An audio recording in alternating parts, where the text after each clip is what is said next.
The Morby Method episode number 5. What are the risks on the Morby Method for the seller? Now I'm gonna say the same thing that I said on episode number 4. Every way to sell real estate or businesses, when it comes to creative finance, selling it on seller finance, subject to novations, the only way for you as the seller to lower your risks or mitigate those risks is for you to work with a credible buyer. Someone who already owns property, who is an operator, who already has a big team, who hasn't missed the payments on other properties. So this is where you need to come in and be really strict on having the seller provide that credibility for you. Risk number 1 is going to be the seller finance portion. So there are two ways to structure or two ways to protect you for the seller finance amount. Number 1 is going to be in second position. Remember, the buyer is going to get a brand new loan for the property, so that is going to be in first position.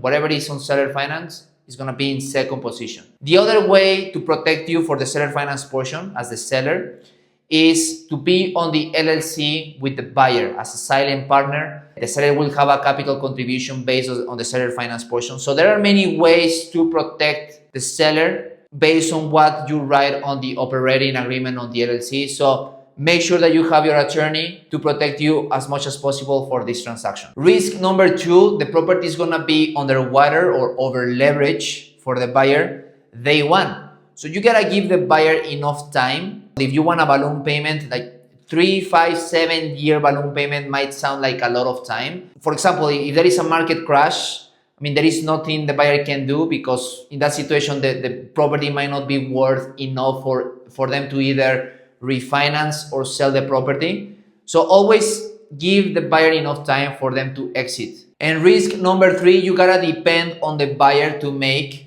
the monthly payments. Make sure that you work with a credible buyer. So make sure that they have a track record of owning other properties, that they haven't missed on the payments, because you're gonna be on a long-term relationship with the buyer or the investor. So that is it for episode number 5. I will see you on the next one.